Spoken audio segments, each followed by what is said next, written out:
Assalamualaikum warahmatullahi wabarakatuh. Nama saya Denis Nabila Septi dengan NIM 4012100065 dari kelas 2 Ekonomi Syariah B, Fakultas Ekonomi dan Bisnis Islam. Di sini saya akan membuat video review materi guna untuk memenuhi tugas akhir ujian semester mata kuliah pengantar manajemen dengan dosen pengampu Bu Erlinda Solihah. Baik, pada pembahasan pertama kali ini yaitu membahas tentang konsep dasar manajemen. Pengertian manajemen sendiri menurut Handoko adalah proses perencanaan, pengorganisasian, pengarahan, dan pengawasan usaha-usaha para anggota organisasi dan penggunaan sumber daya guna mencapai tujuan yang telah ditentukan. Fungsi dari manajemen sendiri adalah yang pertama, yaitu planning atau perencanaan, yang kedua organizing atau pengorganisasian, yang ketiga staffing atau penyusunan, yang keempat directing atau pengarahan, yang kelima controlling atau pengawasan. Kemudian pada pertemuan kedua yaitu membahas tentang sejarah perkembangan manajemen. Teori pemikiran ilmu manajemen sendiri yaitu meliputi yang pertama, perspektif manajemen klasik, yang kedua perspektif manajemen perilaku, yang ketiga yaitu perspektif manajemen kuantitatif, dan yang keempat yaitu perspektif manajemen kontemporer. Teori manajemen klasik sendiri yang mengemukakan menurut manajemen ilmiah adalah yang pertama Frederick Winslow Taylor, kemudian Frank Gilbert, kemudian Henry Elkins, dan Harrington Emerson. Kemudian menurut pandangan manajemen administrasi, manajemen klasik sendiri dikemukakan oleh Henry Fayol, kemudian Liddell Arnold, kemudian Max Weber. Pada pembahasan ketiga kali ini yaitu membahas tentang teori organisasi, di mana teori organisasi sendiri adalah teori yang berusaha menerangkan atau meramalkan bagaimana organisasi dan para pelaku organisasi dapat berperan atau berkecimpung di dalam berbagai struktur organisasi, budaya, dan lingkungan guna mencapai tujuan bersama. Unsur pembentukan organisasi sendiri yaitu yang pertama yaitu terdiri dari sekelompok orang, yang kedua yaitu memiliki tujuan yang sama, yang ketiga itu adanya kerjasama, yang keempat memiliki peraturan, yang kelima memiliki tempat yang digunakan untuk berkumpul, dan yang keenam yaitu memiliki modal yang digunakan untuk mengembangkan suatu organisasi tersebut. Kemudian bentuk dari organisasi yaitu yang pertama, organisasi garis. Organisasi garis ini di mana pelimpahan wewenang itu langsung diberikan kepada bawahannya. Contoh atau penerapan dari organisasi ini adalah seperti organisasi pada kemiliteran. Kemudian yang kedua adalah organisasi staf, di mana organisasi ini biasanya diterapkan atau dipakai untuk para perusahaan-perusahaan. Kemudian yang ketiga adalah organisasi fungsional, di mana organisasi ini adalah organisasi yang menjurus kepada aspek keahlian.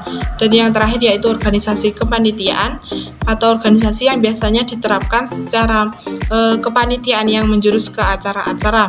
Kemudian yang pada pertemuan keempat kali ini membahas tentang manajer dalam kegiatan manajemen.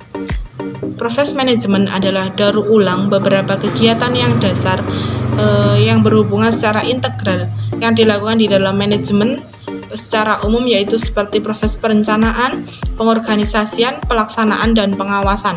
Peran dan fungsi manajer dalam sebuah organisasi sendiri yaitu yang pertama, membuat penugasan kerja, yang kedua yaitu memberikan pengarahan atau dorongan, yang ketiga yaitu melakukan tindak lanjut, kemudian yang keempat itu memberikan bantuan atau dukungan, dan yang terakhir yaitu pemecahan masalah.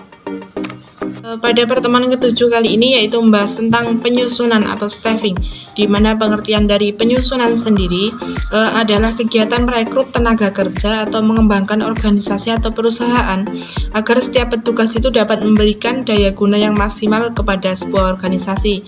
Kemudian hubungan organisasi dan staffing sendiri adalah yang pertama, untuk menampung berbagai kegiatan yang harus dilakukan atau dilaksanakan pada suatu organisasi. Yang kedua yaitu penetapan orang-orang yang akan memangku jabatan atau masing-masing tugas dalam sebuah organisasi. Kemudian pada pertemuan ke-8 yaitu membahas tentang pengarahan atau directing, di mana pengertian dari pengarahan sendiri adalah yang pertama, kegiatan memberikan arahan agar seluruh tim dan sumber daya dapat bekerja untuk mencapai tujuan bersama. Kemudian tujuan dari pengarahan sendiri adalah memberikan stimulus agar perintah atau tugas dari atasan dapat dilaksanakan oleh para individu yang memiliki tanggung jawab kepada bawahannya. Kemudian perintah dapat dilakukan secara lisan atau tertulis sesuai dengan tujuan dan kebutuhan yang ingin dicapai. Kemudian jika sebuah perintah itu diberikan atau dikeluarkan, maka bagi para pemberi perintah itu harus dapat memastikan bahwa perintah tersebut itu harus dijalankan atau dibatalkan.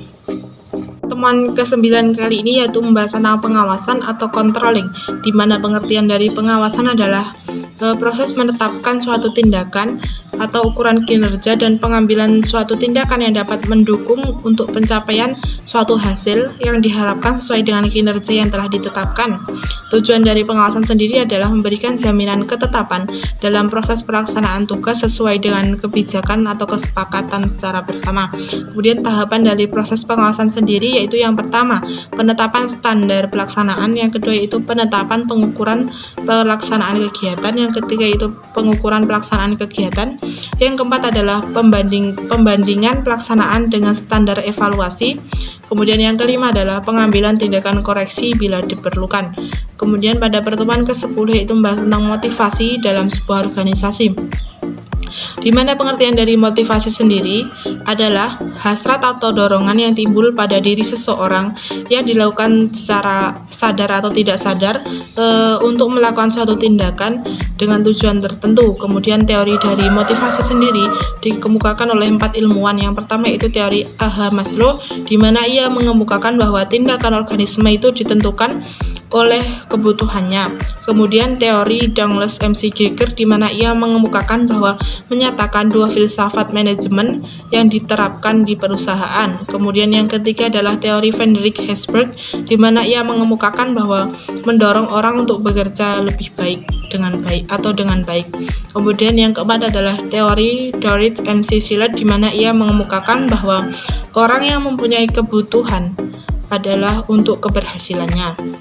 Nah, pembahasan ke-11 kali ini yaitu membahas tentang kepemimpinan dalam sebuah organisasi. Kepemimpinan sendiri menurut bahasa adalah bimbingan atau tuntunan, sedangkan menurut istilah adalah usaha untuk mempengaruhi antar perorangan lewat komunikasi guna mencapai tujuan bersama. Kemudian tipe kepemimpinan sendiri dibagi menjadi 3, yaitu tipe kepemimpinan yang karismatik, di mana seorang pemimpin itu memiliki penampilan, citra, kewibawaan, dan kepercayaan. Kemudian yang kedua adalah tipe kepemimpinan transaksional, di mana pemimpin itu memiliki peran yang saling memahami personal dan perilaku sesuai tugas dan tanggung jawabnya saja. Kemudian yang ketiga adalah tipe kepemimpinan transformatif, di mana pemimpin itu yang mampu menciptakan perubahan, visioner, kreatif, adaptif, dan inovatif. Kemudian karakteristik dari pemimpin sendiri itu ada 5. Yang pertama yaitu mendengarkan, di mana pemimpin itu biasanya mendengarkan keluh kesah dari karyawannya. Yang kedua adalah tipe kepemimpinan yang mentor, atau di mana pemimpin itu berbagi pengalaman kepada orang lain atau karyawannya. Kemudian yang ketiga adalah memberikan karyawannya otonomi atau kepercayaan untuk membuat keputusan masing-masing atau untuk dirinya sendiri. Kemudian yang keempat adalah memimpin dengan memberikan contoh yang benar, dan yang kelima adalah menjadi pendukung atau motivator kepada karyawannya. Pada pertemuan ke-12 kali ini yaitu membahas tentang komunikasi dalam sebuah organisasi, di mana pengertian dari komunikasi sendiri adalah proses penciptaan dan saling tukar-menukar peran dalam satu jaringan hubungan. Kemudian fungsi komunikasi dalam sebuah organisasi adalah untuk memperoleh informasi mengenai lingkungan kerja dan cara bertindak terhadap lingkungan organisasinya. Kemudian jenis-jenis komunikasi sendiri itu dibagi menjadi 4, yaitu yang pertama komunikasi formal dan informal, yang kedua adalah komunikasi terarah, yang ketiga adalah komunikasi internal dan eksternal, dan yang keempat adalah komunikasi lisan dan tertulis.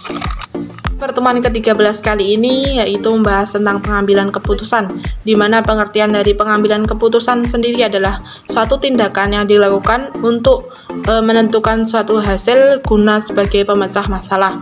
Kemudian bila pengambilan keputusan itu dilakukan dengan tepat, maka ia akan memberikan dampak baik kepada suatu organisasi. Namun sebaliknya, jika pengambilan keputusan itu dilakukan dengan salah, maka akan mendatangkan dampak buruk kepada suatu organisasi.